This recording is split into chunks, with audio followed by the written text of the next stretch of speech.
Baiklah, hari ini Bola Itu Live sekali lagi berbesar hati di Geraha Persib ini bersama dengan legenda Persib Bandung, Ahmad Jufrianto. Bang Jufri, terima kasih kerana sudah bersama-sama dengan kami. Sama-sama. Fresh from back-to-back championship. Senyuman pun senyuman yang lain sikit. Senyuman back-to-back. Senyuman yang penuh dengan kegembiraan. Kegembiraan, ya. Padahal udah lama loh kita juara. Masih sama sebenarnya, masih konsisten. Iya. Bang, kali terakhir saya menonton abang bermain di depan saya adalah pada tahun 2017 di KL, kan? 2018. 2018 di KL. Itu adalah 2 tambah 5, 7 tahun yang lalu. Dan esok mungkin, saya pun tidak tahu, mungkin saya masih lagi ada kesempatan untuk bersama-sama dengan anda, tetapi rangkumkan 2 tahun terakhir anda di Persib Bandung ini. 2 tahun terakhir kalau saya harus disuruh menangkum 2 tahun terakhir itu saya rasa momen yang sangat luar biasa buat saya, khususnya buat teman-teman Persib gitu. Karena tahun lalu kita juara, target kita tahun ini kita harus bisa back to back karena tidak semua tim bisa back to back. Salah satunya mungkin Bali United waktu itu. Nah, kita termasuk salah satu yang bisa mendapatkan pencapaian itu. Jadi saya rasa itu merupakan suatu hal yang luar biasa. Khususnya di tahun ini gitu. Karena kalau kita lihat perjalanan kita di musim ini, kita main di ACL, di pramusim kita tidak maksimal gitu. Karena kalau ngomong tim Persib gitu. Kalau kita bermain di pre-season ya, pramusim itu. Kita mau bilang kita tidak target itu nggak mungkin. Gitu. Pasti Persib pasti target. Bang, gitu. kenapa saya mula dengan back to back adalah kerana untuk memenangi kejuaraan adalah satu perkara yang sukar. Yes. Tetapi untuk mempertahankan kejuaraan lebih sukar daripada memenanginya. Betul. Bagi abang, kenapa pasukan ini di sebalik apa cabaran yang abang sebut tadi, pramusim tidak maksimal dan lain-lain, masih lagi boleh mengekalkan kejuaraan ini? Karena pelaut yang handal itu kan keluar dari badaya. Dia dari badaya, dari laut tuh badai yang besar gitu. Jadi kalau aman-aman tidak akan. Kalau aman-aman dia biasa aja lah. Gitu. Jadi kalau saya lihat dengan adanya cabaran challenge tadi di awal musim pramusim kita tidak maksimal. Di awal musim kompetisi kita beberapa pemain kita banyak yang cedera. Itu terus kita harus bermain lagi di ACL itu. Jangan jadwal yang padat gitu. Jadi hal seperti itu tuh kalau menurut saya pada akhirnya malah membuat kita lebih kuat gitu. Dengan catatan pemain kita kan kalau kita melihat skuad yang ada sekarang itu hampir semuanya memang musim 2023 ada gitu. Jadi pemain baru yang datang sekarang itu hanya posisinya menambal pemain yang memang kemarin keluar. Gitu. Jadi secara keseluruhan tim kita tuh memang memiliki kualitas yang sama dengan yang musim lalu gitu. Sedangkan tim lain mungkin masih meraba kekuatan mereka seperti apa. Tapi di satu sisi kita memang sudah kuat secara luar dan dalam kayak gitu. Jadi bonding antar pemain kita sudah kuat gitu. Kolektivitas yang terjadi antara pemain asing, pemain lokal, yang baru maupun yang lama itu sudah kuat begitu kuatnya gitu. Jadi itu yang membuat akhirnya kita bisa melewati musim ini dengan back to back. Sebenarnya itu poin yang cukup tepat kerana sebentar tadi Bang Jupe bila kami temu bual Coach Boyan Hodak, kami tanya dia mengapa pasukan Persib ini boleh back to back. Jawapan pertamanya adalah juga atmosfera dalam dressing room. Dia mengatakan bahawa di dalam dressing room itu dari perspektif dia sebagai pelatih, tugasnya adalah bukan taktik itu bukan nombor 2 atau nombor 3. Yang nombor pertama adalah untuk membentuk satu semangat berpasukan yang cukup kental kan. Kebersamaan. Dan anda juga memberikan jawapan yang sama, semangat berpasukan itu. Apa yang specialnya tentang semangat di dalam bilik persalinan Persib? Ya. Karena kita harus punya satu visi, satu tujuan yang sama kalau menurut saya gitu. Jadi di musim lalu itu pun sebenarnya nggak mudah juga gitu. Karena di awal-awal kan kita 3 pertandingan kita nggak maksimal, kita draw. Pada akhirnya ada pergantian pelatih dan Coach Boyan masuk gitu. Itu saya rasa juga merupakan suatu yang akhirnya bisa menguatkan kita gitu. Kalau misalnya kita mau juara, kalau misalnya kita memang mau mendapatkan hasil yang maksimal, kita harus kuat gitu. Secara tim, artinya bukan kuat secara individu gitu kan. Kalau kita bicara kualitas ya, bukan kita nggak bisa melihat satu persatu pemain gitu. Kalau bisa kita ngomong bicara tim kita itu kuat secara tim bukan secara individu. Kalau misalnya kita lihat sekarang pemain yang bermain di timnas dari Persib Bandung hampir tidak ada. Gitu. Berarti kan kita memiliki kualitas pemain yang sama secara tim. Gitu. Siapapun yang bermain, dia bisa memberikan hasil yang maksimal. Gitu. Dia tidak main karena cedera. Kayak contoh David tidak main karena cedera. Ada Dimas waktu itu. Dimas juga tidak main cedera. Terakhir-terakhir ada Rian Kurnia muncul. Gitu. Jadi semua pemain tuh memiliki tujuan yang sama. Kalau saya tuh harus memberikan hasil yang maksimal buat saya sendiri maupun buat tim. Gitu. Jadi setiap pemain memiliki pandangan seperti itu. Setiap pemain memiliki kualitas yang sama karena persaingan itu kan bukan cuma pada saat main, pada saat pertandingan gitu. Kalau kita memiliki 23 pemain terbaik di lapangan, akhirnya persaingan bakalan terjadi di latihan gitu. Dengan kualitas pemain yang sama, persaingan terjadi setiap latihan, pasti akan keluar pemain yang memang benar-benar berkualitas gitu. Jadi saya rasa kualitas kita secara individu memang komplit gitu, dan atmosfer yang tadi Coach Bujang bilang, atmosfer di dalam ruang ganti itu bagus, dan memang yang saya bilang, kita kan sekumpulnya bukan cuma tahun 2024, tapi 2023 kita udah sama-sama. Bahkan sebelumnya kalau kita flashback ke belakang, beberapa tahun ke belakang, sebenarnya kita memang DNA-nya tuh udah ada pada saat itu. Gitu. Sudah ada banyak karakter-karakter besar. Iya, kan, gitu. Tetapi di sebalik semangat yang sudah dibina semenjak mungkin 2, 3, 4 tahun lepas itu, kemudiannya kita campur pula sedikit ramuan Boyan Hodak di situ. Betapa besarnya impak Boyan terhadap pasukan ini? Kalau saya melihatnya tadi ya, coach aja mengakui gitu. Jadi masalah taktik, strategi itu nomor 2, nomor sekian lah gitu. Saya melihatnya begitu dia datang, dia tuh seperti puzzle terakhir yang kita butuhin. Gitu. Jadi yang dia punya, dan pelatih lain tidak punya. Mungkin ini menurut saya karena memang saya sudah ada di sini sebelum dia datang, dan saya tahu ada beberapa pelatih sebelumnya yang sebelum dia datang juga. Jadi saya bisa melihat pelatih ini punya ini enggak gitu. Contoh, saya sebut brand lah. Luis Milla punya, Robert punya ini, Luis Milla tidak. Luis Milla punya ini, Robert tidak gitu. Nah, begitupun sama Boyan masuk. Kalau masalah taktik strategi sama lah, semua pelatih punya. Mereka punya kelebihan masing-masing yang tersendiri gitu. Kalau Boyan saya lihat begitu dia datang, karena mungkin ya dia sudah lama tahu karakteristik Asia Tenggara. Gitu. Dia lama di Asia, 12 tahun kalau nggak salah. Di mana? Di Malaysia berapa? 12 tahun ya? Malaysia, ya. 12 tahun di Malaysia, dan dia tahu karakter orang Asia Tenggara itu seperti apa. Jadi pendekatan approaching dia ke pemain, baik personal maupun secara tim, itu yang tidak dipunya sama pelatih-pelatih sebelum dia datang gitu. Cara dia berkomunikasi, cara dia menghandle konflik antara pemain dengan pemain, antar pemain dengan dia, antar pemain dengan manajemen, cara dia berbicara. Dengan media juga. Dengan media handling dia juga bagus. Terus itu yang akhirnya suasana di dalam ruang ganti, suasana di dalam tim itu memang ya kondusif.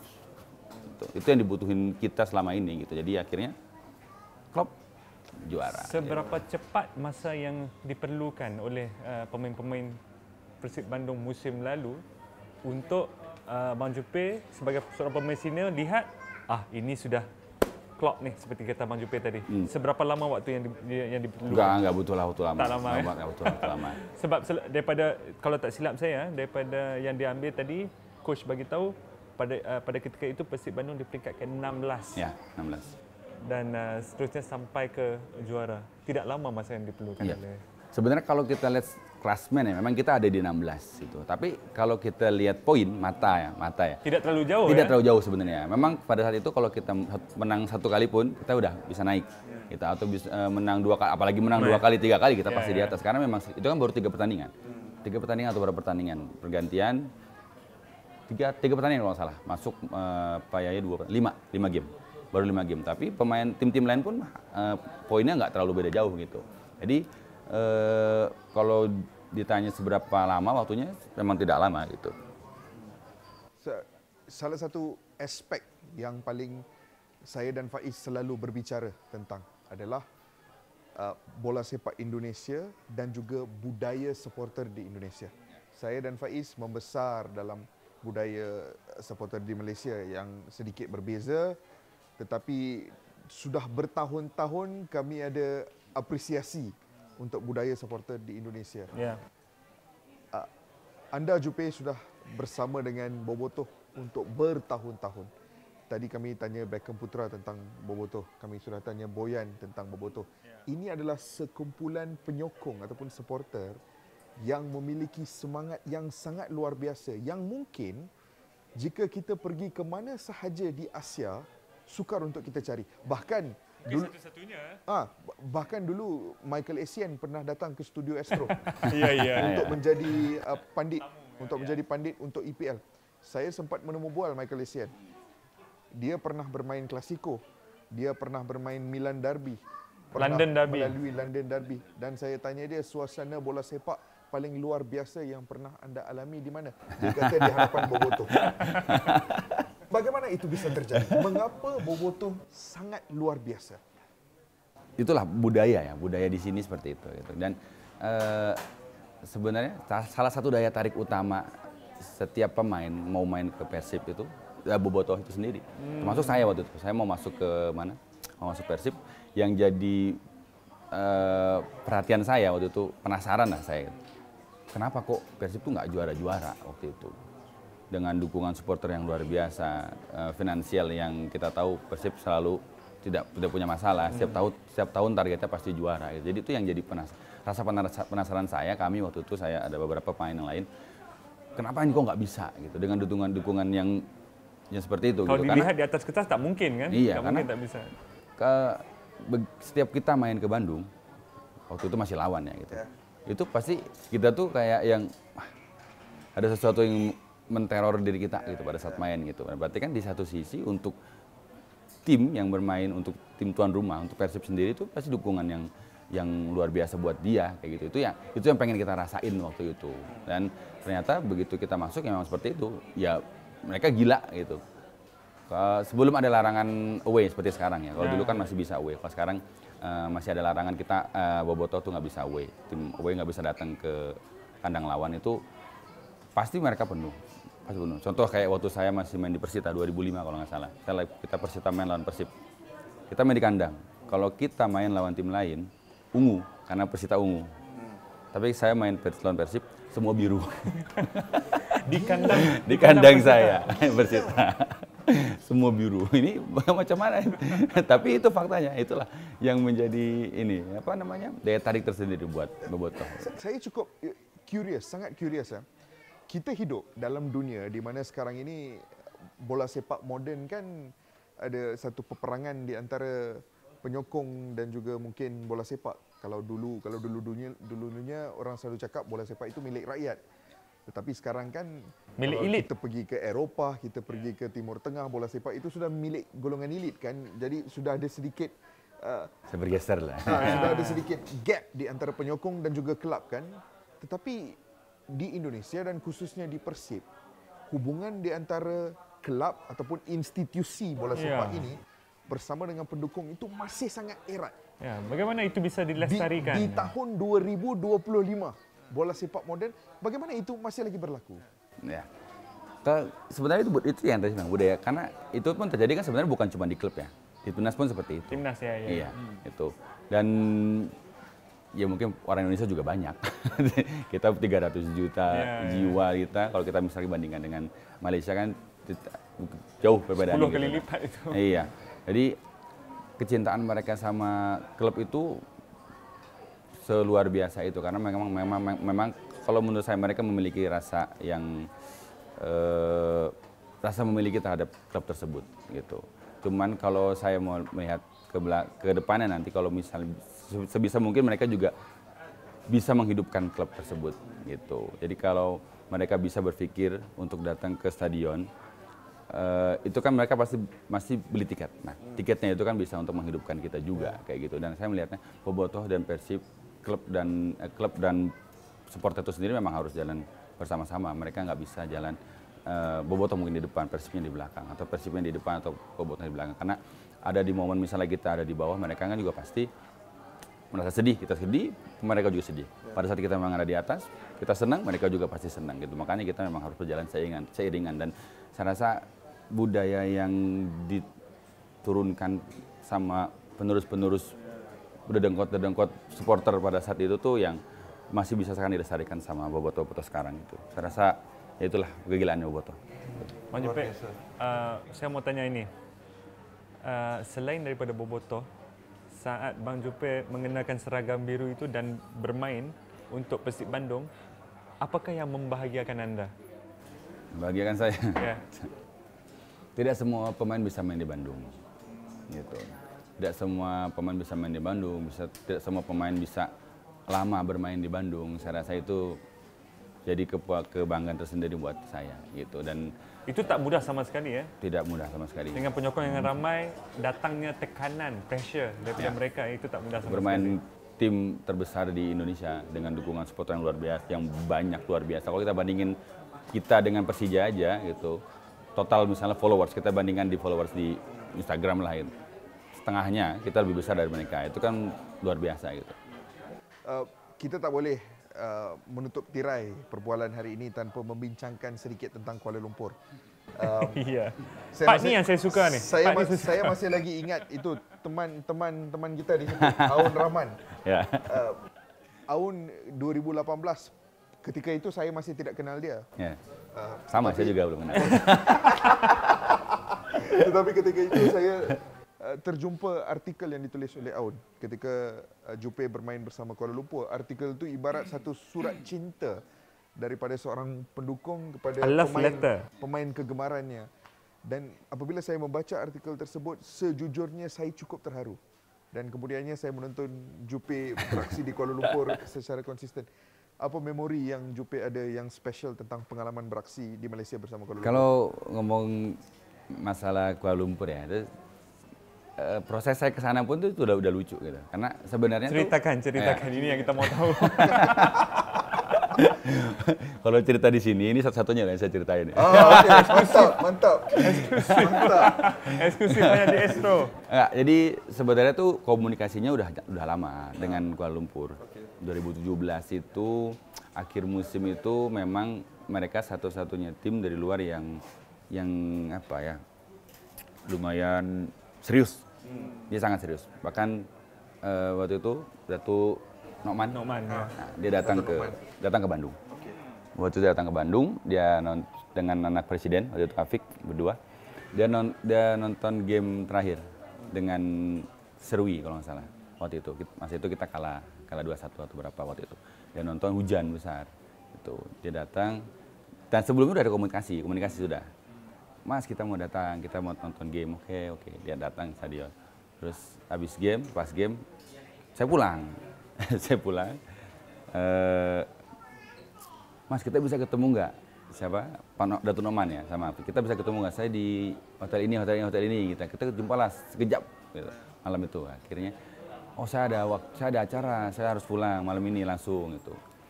Saya kalau nggak salah jam 7 malam, 6-7 malam. Saya mau di Pasteur ya, udah mau masuk Pasteur. Tapi istri bilang, temuin dulu lah ya. Gitu, nggak enak. Dia udah jauh-jauh datang dari Kuala Lumpur, Malaysia, temuin. Istri kan sentiasa tahu yang terbaik. Temuin dulu ya, nggak apa-apa, sebentar aja gitu. Oke. Untung dia ngomongnya sebelum masuk tol. Kalau udah masuk tol nggak bisa, putar balik langsung bablas mungkin langsung ke Jakarta.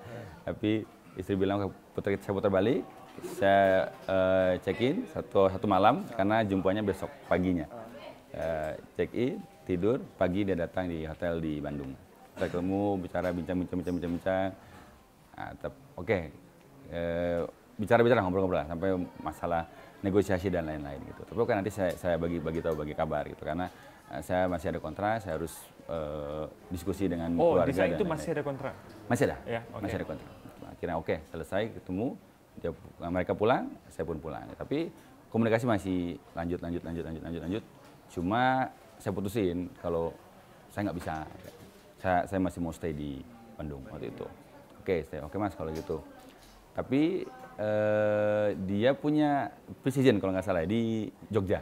Oh, pre-season. Oke. Pre-season di Jogja waktu itu. Mereka datang Lawan Sleman. Sleman. Saya masih ingat, yes. Sleman. Mereka lawan Sleman itu, tapi sudah 3 atau 4 minggu setelahnya itu. Terus mereka pulang. Saya juga pramusim dengan Persib waktu itu. Di awal musim saya persiapan dengan Persib. Tiba-tiba di habis pertandingan melawan ini mungkin Piala Presiden ya, main di 3 game itu. Nah pelatih waktu itu Mario Gomez, dia mau saya dipinjamkan. Itu saya mau, Jupe gimana kalau nanti kamu saya pinjamkan gitu, karena kalau menurut saya dengan skuad yang ada sekarang di belakang udah cukup. Dia bilang, oh, oke, kalau gitu nggak masalah gitu. Cuma nanti saya bicara dulu sama keluarga. Ya, kita latihan, besoknya latihan, kita diskusi sama keluarga, saya putusin oke, saya mau keluar. Tapi saya nggak mau ke Thailand karena dia bilang, Mario Gomez bilang waktu itu ada tim di Thailand yang mau sama kamu. Besok saya jumpa dia, Gomez saya bilang, oke coach saya mau, tapi saya nggak mau ke Thailand. Saya mau ke Malaysia karena saya sudah ada komunikasi. Saya ke Malaysia karena saya ada komunikasi sebelumnya sama orang di Malaysia gitu. Tapi dalam posisi klub di Thailand juga ada yang... Memang ada offer. Dia ada offer ke coach, makanya dia beritahu saya, mau nggak kamu ambil yang di sana. Terus saya bilang, kalau saya harus keluar, pinjamkan, saya mau, nggak masalah. Karena memang dia tidak mau saya di situ. Nah, terus ya udah kalau gitu saya keluar, tapi saya nggak mau ke Thailand, saya maunya ke Malaysia. Itu saya langsung hubungi Afiq waktu itu 1 minggu Liga Malaysia mau mulai ya. 1 minggu setelah itu mulai Liga. Saya tanya, Mas, karena saya panggil dia Mas, dia panggil saya Mas, saya panggil Mas juga lah. Masih ada slot nggak? Masih ada kuota import 1? Ada Mas. Kapan mau datang? Oke, siap. 3 hari lagi saya datang. Oke, kita tunggu semua, kita siapkan semua. Udah, langsung. Tapi dengan keluarga pada ketika itu support semua. Keluarga pasti support, selalu support. Gitu. Itu dengan keputusan tersebut, sahabat kita Nizam berkesempatan menonton Ahmad Jufriyanto bermain untuk Kuala Lumpur. Tapi satu kebanggaan, saya mau beritahu sama Bang Jupe, satu kebanggaan untuk mendapatkan anda pernah bermain di Liga kami, di Liga Malaysia. Terima kasih banyak atas pengorbanan anda. Tapi jujur saya masih termasuk penyesalan juga buat saya, bukan penyesalan saya kesana, bukan. Saya punya kontrak 2 tahun gitu. Jadi saya merasa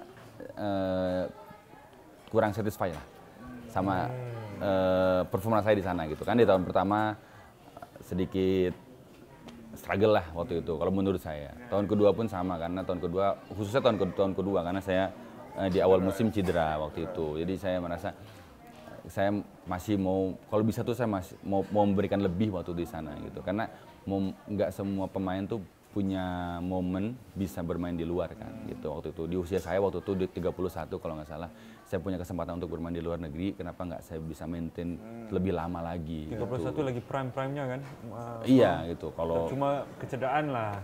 Ya itu dia. Ya. Makanya kok saya pikir kenapa saya nggak bisa lebih lama di sana? Oke lah, katakanlah nggak di Kuala Lumpur, mungkin di tim lain waktu itu. Waktu itu saya mikir seperti itu. Dan pencapaian Kuala Lumpur kalau menurut saya waktu tahun pertama belum maksimal. Tahun kedua pun sangat tidak maksimal karena degradasikan waktu itu. Jadi saya rasa waktu itu tuh saya berpikir kayaknya saya bisa lakukan lebih lah harusnya gitu. Di sudut performa ya? Iya, performa dan pencapaian terhadap saya dan tim saya waktu itu. Mungkin satu soalan terakhir sebelum kita menutup tirai hari ini. Kalau sebagai pemain ada sedikit kekesalan, tetapi mungkin di masa depan sebagai jurulatih. Siapa yang tahu? Siapa yang tahu? Siapa yang tahu? Sebab Jupe pada ketika ini nampak seperti sedang berada dalam landasan untuk menjadi seorang jurulatih kan?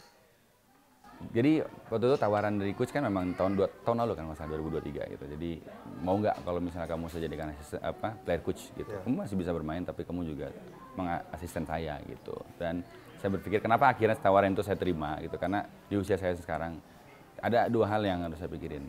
Either saya memperpanjang karir saya sebagai seorang pemain, atau saya perpendek karir saya sebagai pemain, tapi memulai lebih awal karir saya sebagai seorang pelatih. Jadi itu yang kalau menurut saya, tapi pasti kan ada transisinya, ada fase-fase yang harus saya lewatin gitu, termasuk ya 3 tahun ke belakang gitu. Pada saat saya memang sekarang sudah mulai membantu pelatih gitu, dan saya sudah juga harus tahu apa yang harus dikasih terhadap pemain. Jadi masa-masa ini ya masanya saya untuk belajar.